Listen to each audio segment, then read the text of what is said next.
Le JT Foot Mercato avec Parions Sport en ligne. Avec notre partenaire Parions Sport en ligne, on vous offre 15 € sans dépôt et jusqu'à 85 € de bonus de bienvenue en vous inscrivant via le lien à retrouver en commentaire épinglé. Bonjour à tous et bienvenue dans le dernier JT Foot Mercato de la semaine. Des rumeurs, des transferts, des prolongations.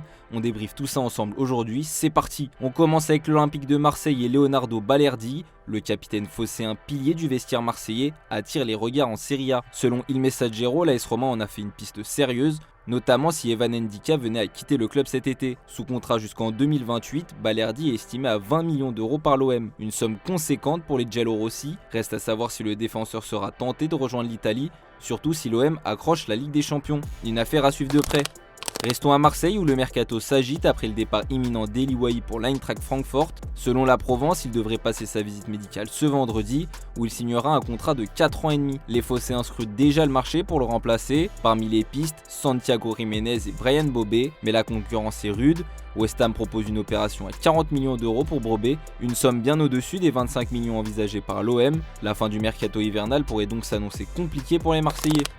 D'ailleurs, grosse surprise, Roberto De Zerbi a annoncé le départ d'Ismaël Koné en conférence de presse. Ceci explique l'absence de l'international canadien avec le groupe marseillais. L'ancien coach de Brighton n'a pas manqué de justifier ce choix fort pris par la direction marseillaise. C'est un choix du club, on a voulu ce joueur, il est très fort, c'est un bon garçon, mais on connaît nos objectifs. On sait quelle équipe on veut, j'ai en tête ce que je veux. Au cours des derniers mois, il ne m'a pas montré qu'il était en mesure de faire partie de ce projet. Il y a beaucoup de concurrence, on construit une équipe toujours plus forte. Arrivé à Marseille en juillet dernier contre 12 millions d'euros, Ismaël Koné n'a jamais réussi à s'imposer dans l'entrejeu phocéen. Blessé à la cheville en début de saison, il s'est ensuite contenté de quelques bouts de match, 8 apparitions seulement. Barré par la concurrence, le droitier d'1m88 passé par Watford va désormais tenter de se relancer après une expérience ratée dans le sud de la France. Marseille a pris contact avec le Stade Rennais au sujet d'Amine Gouiri. Les deux clubs ont discuté directement pour tenter de trouver un accord. Lors des premières négociations, le nom d'Ismaël Koné est revenu du côté des Bretons. Le milieu de terrain canadien de 22 ans plaît beaucoup à la direction rennaise. Marseille a donc proposé deux prêts distincts pour ces deux joueurs, mais Rennes a refusé cette offre. Les discussions vont donc continuer dans les prochains jours. En attendant, retour au championnat ce dimanche, l'OM se déplace à Nice pour un derby du Sud bouillant. Vous en avez l'habitude, vous pouvez miser sur la rencontre. Parions Sport en ligne et le JT Foot Mercato vous offrent 15 € sans dépôt et jusqu'à 85 € de bonus en vous inscrivant sur le lien à retrouver en commentaire épinglé. Côté pronostic, la rédac est partagée. Alexandre voit un 2-1 pour Marseille, Stéphane un match nul et Valentin un 2-1 pour l'OM. Petit pari fun, Neil Maupay qui marque en première mi-temps contre son club formateur, coté à 6,40. Direction Paris désormais où le jeune Ayman Khari est à un tournant de sa carrière. Le joueur formé au PSG en fin de contrat en juin prochain est courtisé par Burnley. Selon nos informations, le club anglais propose un contrat de 4 ans et demi avec 750 000 € d'indemnité et 35% à la revente. Des clubs belges sont également dans la course. La question est maintenant de savoir si Khari sera tenté de se relancer loin de Paris. Comme mentionné dans notre revue de presse ce matin, Bradley Barcola se retrouve dans une position délicate avec l'arrivée de Gvicha Kvaratskhelia, le géorgien qui évolue au même poste que lui. Selon l'équipe, le jeune attaquant formé à l'OL a été assez surpris d'apprendre le transfert de l'ex-joueur du Napoli, mais Luis Enrique a rapidement tenu à clarifier les choses en conférence de presse. Selon l'entraîneur espagnol, Barcola et Kvaratskhelia ne sont pas incompatibles. Il y a 7 joueurs en attaque avec qui je peux faire des combinaisons. Il faut voir les synergies, ce qu'ils apportent à l'équipe, tant en attaque qu'en défense, a-t-il expliqué lorsqu'on lui a demandé s'ils pouvaient jouer ensemble. Pour Luis Enrique, les qualités de Kvaratskhelia s'intègrent parfaitement dans son projet au PSG. Técnicamente está muy bien, lo hemos visto en los entrenamientos sin ningún problema, ya está perfectamente adaptado, ya es un jugador del Paris Saint-Germain y lo veo muy bien. Formé au Paris Saint-Germain, Junior Dina Mbimbe a quitté la capitale française pour l'Allemagne en août 2022. Aujourd'hui, le milieu de terrain de 24 ans se rapproche de l'AS Monaco. En effet, après avoir cessé de jouer avec Francfort depuis novembre, il a trouvé un accord de principe avec le club monégasque. Les discussions entre les deux équipes sont bien avancées et ce départ pourrait se concrétiser sous la forme d'un prêt. Selon nos informations, ce dossier est même en très bonne voie.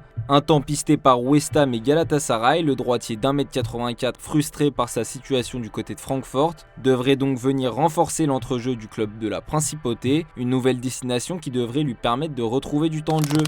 Du côté du Racing Club de Lens, on continue d'explorer les pistes. Déjà évoqué en décembre dernier, le nom de Stone Hansen est remonté en haut de la pile des dossiers. Selon nos informations, l'intérêt pour Stone Hansen, attaquant du NEC Nijmegen, revient sur la table. Auteur de 5 buts et une passe décisive en 18 matchs cette saison, le joueur n'a plus joué depuis le 18 décembre. Les négociations entre Strasbourg et Nantes concernant Cedouso sont en très bonne voie. Selon nos informations, le dossier est désormais débloqué. Les deux clubs ont trouvé un terrain d'entente pour un prêt payant sans option d'achat pour le défenseur du Racing Club Strasbourg, âgé de 22 ans. Après plusieurs jours de blocage où les Canaries privilégiaient un prêt sec et les Alsaciens un prêt payant avec option d'achat, un compromis a été trouvé. Cedouso, qui a disputé 12 matchs de Ligue 1 cette saison, est attendu ce vendredi à Nantes.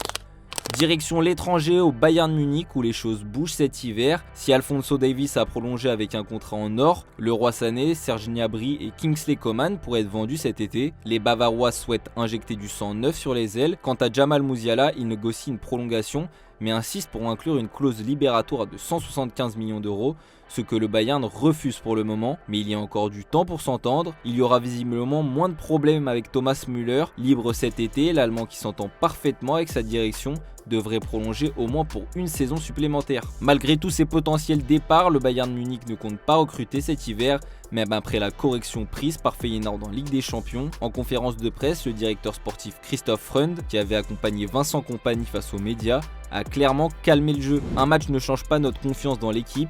Nous sommes très satisfaits de la qualité de notre effectif. J'ai appris qu'on ne peut jamais rien exclure dans le football, mais rien n'est prévu pour le moment, a-t-il assuré.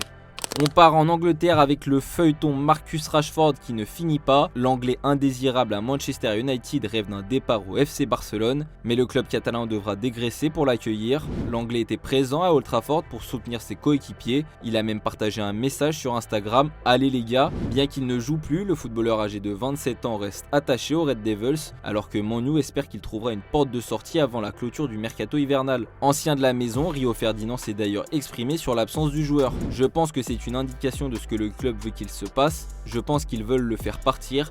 Je pense qu'il a besoin d'aller dans un nouveau club, une nouvelle situation, un nouvel environnement pour lui. Je pense que c'est mieux pour les deux parties, pour lui-même et pour Manchester United dans ce sens. C'est un joueur qui, lorsqu'il apparaissait sur la scène et marquait des buts, me faisait toujours sourire. Un jeune garçon qui n'arrive pas à croire qu'il est là, vivant son rêve.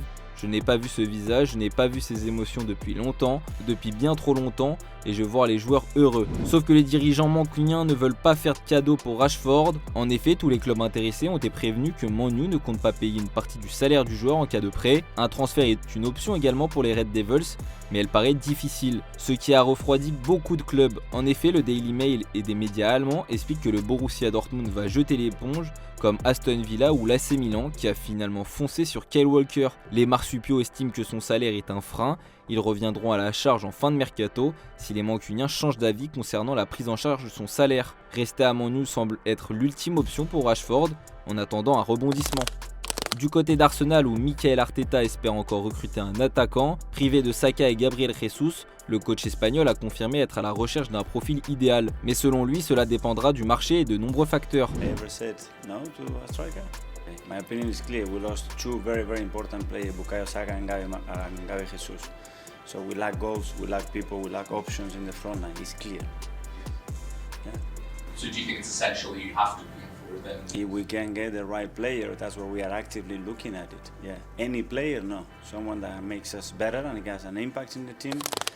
On passe aux officiels du jour. Julian Nagelsmann prolonge avec l'Allemagne. Arrivé en septembre 2023 sur le banc de la Nationalmannschaft, l'ancien coach du Bayern Munich se retrouve désormais lié au champion du monde 2014 jusqu'en 2028. L'AS Roma annonce l'arrivée du gardien italien de 29 ans Pietro Luigi Golini. Il arrive en provenance de l'Atalanta où il était sous contrat depuis 2017 pour un montant de 800 000 €. En plus de la prolongation de Ronald Araujo, le FC Barcelone annonce le renouvellement du contrat de son latéral gauche Gérard Martin, âgé de 22 ans jusqu'en 2028. Ce dernier compte 11 apparitions avec les Blaugrana en Liga cette saison. Le Racing Club de Strasbourg a mis la main sur Andrew Omobamidele, défenseur international irlandais, qui était proche depuis quelques jours du club entraîné par Liam Rosenior. Andrew Omobamidele est prêté avec option d'achat à Strasbourg jusqu'à la fin de saison par Nottingham Forest. Michael Kayode, le latéral droit italien de 20 ans, est prêté par la Fiorentina du côté de Brentford, un prêt jusqu'à la fin de saison avec une option d'achat de 16 millions d'euros. Après avoir vu les Spurs de San Antonio au Parc des Princes pour le match entre le Paris Saint-Germain et Manchester City, c'est au tour des Parisiens qui sont venus voir le match des NBA Paris Games. Achraf Hakimi en a profité pour offrir son maillot à quelques joueurs. C'est notre image du jour. Merci de nous avoir suivis. On se dit à demain pour plus de vidéos sur Foot Mercato. Bon week-end à tous. Ciao ciao.